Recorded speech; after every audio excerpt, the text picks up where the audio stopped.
Kuna ukweli mmoja wa kushangaza kuhusu Egypt ambao watu wengi hawaujui. Takriban 95% ya ardhi ya Egypt ni jangwa, lakini zaidi ya 90% ya watu wake wanaishi ndani ya eneo dogo sana karibu na huu mto Nile na hii delta yake. Kwa lugha simple, Egypt ni nchi kubwa sana, lakini maisha yake yapo kwenye kamstari kembamba sana kahaya maji. Na huu mstari ndo unaitwa mto Nile. Leo nataka nikuletee geography ya Misri na geopolitics za huu mto. Naitwa Grayson Gideon. Asante kwa kila ambaye unaifuatilia na comments zako pia naziona, lakini shukrani yangu kubwa pia kwamba support yako imefanya tumempata Comadre. Comadre Company Limited. Hawa jamaa wamekuja kutransform sekta ya ujenzi, na kupitia Comadre Tools wana vifaa ambavyo vinatumia ni digital, yani vinatumia battery. Maana yake ukienda site hata kama hakuna umeme una uwezo wa kutumia vifaa mbalimbali. Wana kila aina ya vifaa unavyohitaji when it comes to ufundi, na vyote viko digital. Kwa hiyo kuwacheki, namba za simu ndo kama unazoziona kwenye screen, na hawa ndo ambao wanaisapoti hii ambao unakuletea kila wiki. Ukisikia issue yoyote inayohusu mafundi, kwa sababu wanao mafundi wao pia ambao ni hodari, na issue ya vifaa vya ujenzi, muelekeze mtu Comadre na waamini. So, tuje kwenye Egypt na jiografia yake na mto Nile. Kwanza, Egypt ni nchi ya jangwa, lakini ina watu wengi sana. Ukiangalia ramani ya hii nchi kwa juu, utaona kitu cha ajabu kwamba upande wa mashariki kuna hili jangwa wanaita Eastern Desert. Alafu upande wa magharibi pia kuna Western Desert. Alafu kwa huku juu kuna Sinai Peninsula. Hapa katikati kuna mstari mwembamba wa kijani. Huo mstari wa kijani ndio Nile Valley, bonde la mto Nile. Maana yake ndani ya 3 hadi 4 tu ya eneo la nchi ndipo ambapo wanaishi zaidi ya watu milioni 100. Kwa hiyo bila mto Nile, Egypt isingekuwa taifa kama tunavyolijua leo. Maisha ya jangwani yakoje ya Egypt? Sehemu kubwa ya Egypt hakuna mvua, hakuna mito, hakuna misitu na hakuna kilimo. Ukirudi kwenye episodi zetu za nyuma tulikuelezea kuhusiana na jangwa la Sahara na nchi zilizopo humu ndani. Sasa maeneo haya ya jangwani ambao ndio 90% ya nchi kijiografia, maji wanapata kwenye vile wanaita ni kama vidimbwi hivi fulani ambavyo vinategemea mvua ikija mara moja, ndo mifumo wanaoishi jamaa. Then watu wanaishi mbalimbali sana. Alafu pia usafiri huku ni mgumu kwa sababu serikali haijawekeza. Kilimo pia kinahitaji umwagiliaji wa artificial, kwamba uwe na chanzo kidogo cha maji ndo ufanye hivyo. Na ndio maana tangu maelfu ya miaka iliyopita watu waliamua kwamba tusihamie jangwani, tukae karibu na mto Nile. Na hapa ndipo historia ya ustaarabu wa Egypt ilianza, nchi ambayo ni ya kale sana Afrika. Wanasema Yesu alilelewa kwenye hii nchi. Nile ndio iliyojenga Egypt ya kale, kwa sababu watu wa Egypt walitegemea Nile kwa kila kitu: kunywa, kilimo, usafiri, biashara, ulinzi na hata ishu za dini. Kwa maelfu ya miaka Nile ilikuwa inafurika kila mwaka kwa sababu ya mvua. Mafuriko nayo yalikuwa yanaleta udongo wenye rutuba, maji ya kilimo na mfumo wa maisha ambao ulikuwa unatabirika kwamba kipindi fulani Nile ina maji, kwa hiyo tunalima, na kipindi fulani itakauka kidogo, Ndio maana mwanahistoria mmoja aliwahi kusema Egypt ni zawadi ya Nile, kwa sababu bila huu mto hakungekuwa na pyramids tunazozijua leo, hakungekuwa na mafarao wale tunawajua. Maana yake kusingekuwa na story ya Yusufu kuja hapa na kukaa, na watoto wa Yakobo kuja hapa, wana wa Israeli, na kila kitu unachokijua. Kusingekuwa na mji wa Cairo, Kifupi, Nile ina zaidi ya tunachoona. Sasa swali kubwa la kale lilikuwa ni Nile inatoka wapi? Watu wengi wa Egypt ya kale walikuwa hawajui Nile inatoka wapi.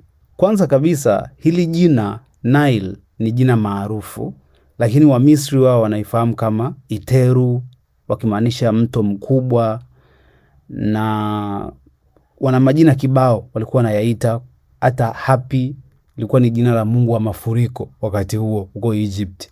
Waarabu pia walikuwa wanauita Al-Nil, huu mto, na hilo Nile lilitokana na Wagiriki huko nyuma. Kwa hiyo ni jina maarufu ama official tulilokubaliana ni Nile, lakini jamii zina jinsi zilikuwa zinauita huu mto, wakiwemo wa Egypt wenyewe.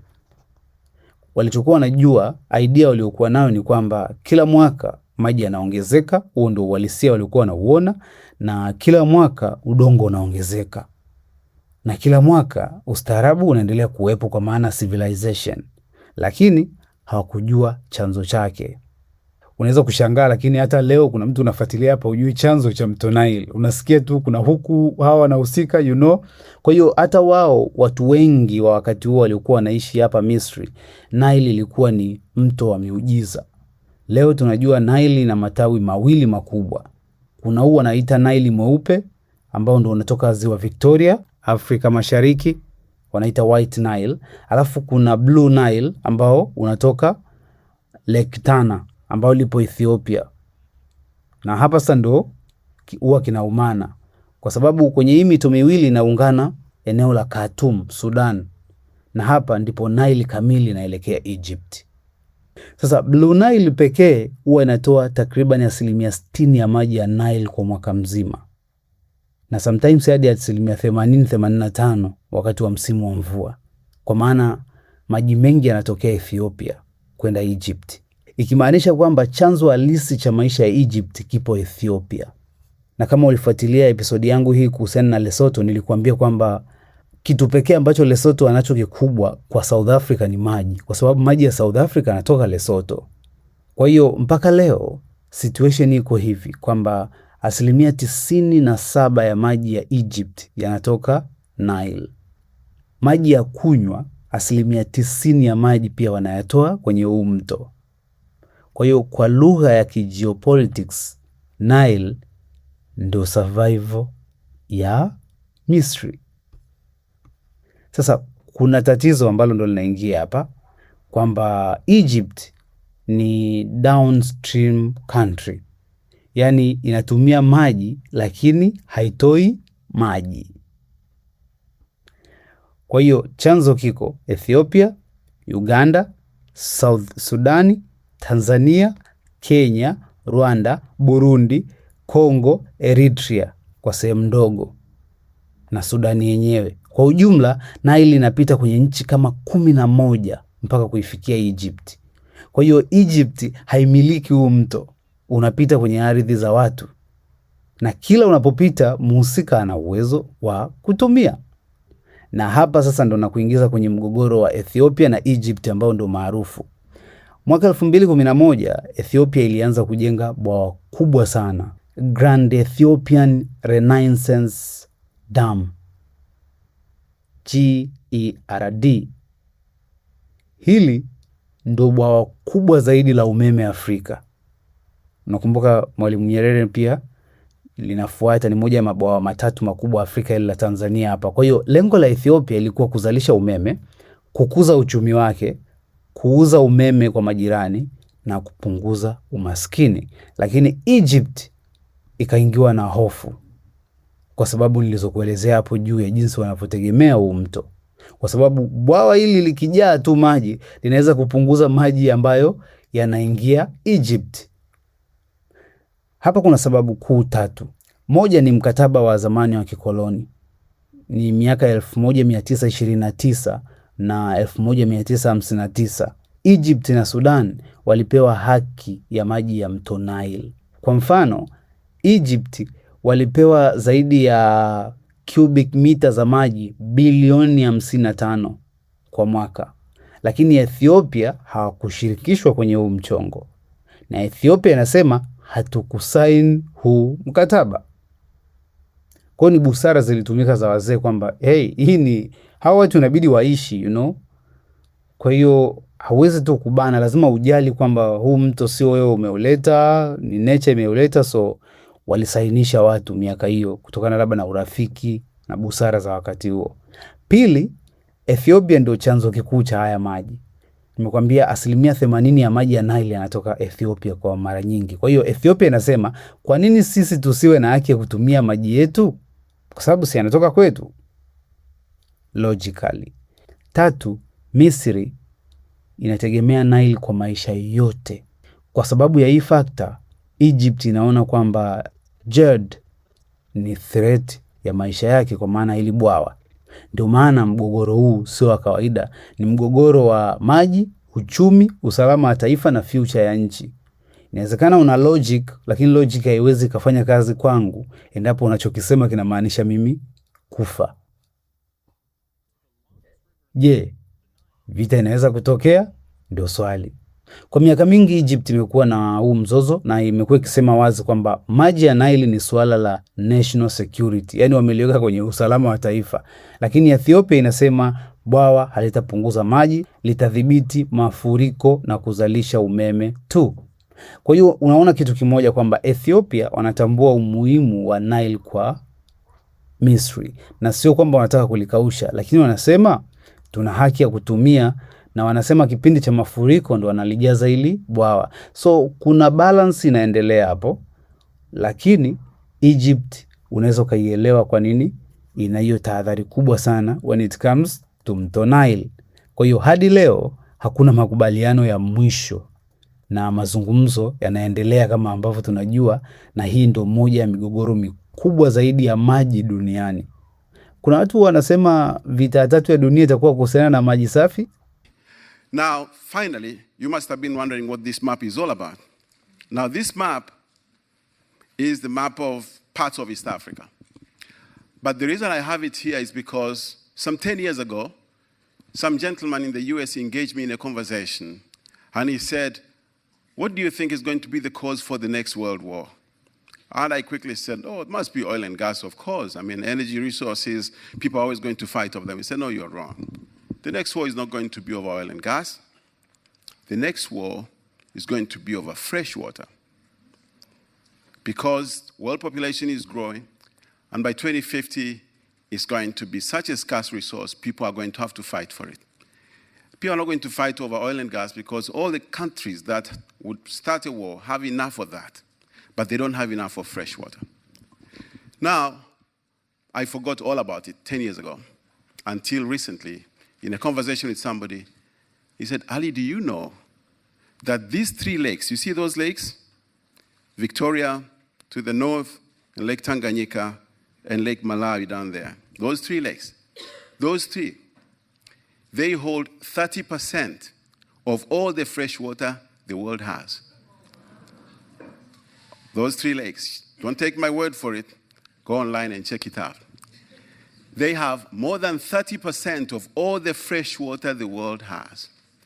Now, what if there is going to be a war about water? I live somewhere there. Kuna mtu mmoja alinipaga hii theory akaniambia hakuna kitu kinachoitwa maji ambacho huwa kinapotea kwenye hii dunia. Kwa hiyo hakuna siku binadamu atamaliza maji, kwa sababu kila kitu kinabadilika tu form and then kinakuja kurudi kwenye hali yake ya kawaida. Kwa hiyo kama ambavyo unachemsha maji yanapanda juu, yanageuka mvuke unaleta joto ni kitu kingine, ukienda baada ya muda itakuja kuwa maji. Hapa duniani ukiamwaga chini kuna sehemu yanaenda na kwenda kuwa maji. Alinipa hope kwamba hii dunia sio yetu. Kwani hii dunia ni yetu? Kwani hii dunia ni yetu? Mwogope Mungu wewe kidela. Kwani hii dunia ni yetu? Sasa ukweli wa mwisho ni huu. Nile ndo future ya Africa.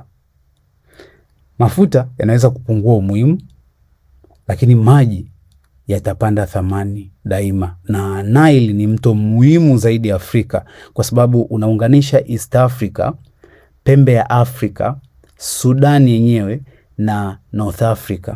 Kwa hiyo mgogoro wa Nile sio wa Egypt na Ethiopia tu, ni geopolitics ya Afrika nzima. Na swali kubwa linaendelea kuwa kwamba nani anamiliki Nile? Aliye juu ya mto au aliye chini ya mto? Na jibu la hili swali linaweza likaamua future ya Egypt na labda future ya Afrika. Ukiniuliza mimi, nafikiri busara sio kujiuliza nani ni mmiliki wa Nile, ila nani zaidi anahitaji Nile. Kwa sababu ukweli ni kwamba hakuna kati yetu aliyeitengeneza Nile. I hope nimekuongezea kitu kwenye hii episode. Lengo langu ni kukupa zile topics ambazo zitakupa uelewa mbalimbali wa vitu vinavyoendelea duniani, na haijalishi kwamba utaangalia muda gani content, naamini bado utataka kuyajua haya mambo. Kwa hiyo pia unaweza ukamtagi mtu yoyote siku yoyote. Kwa hiyo najitahidi mara nyingi nisikuletee matukio, nikuletee issues ambazo zitakuongezea knowledge kuhusu tunachokiona duniani na geopolitics zake, psychology and everything. Asante sana kwa kila ambao unaifuatilia. Naitwa Grayson Gideon. Please, naomba usubscribe. Usisahau kubonyeza subscribe.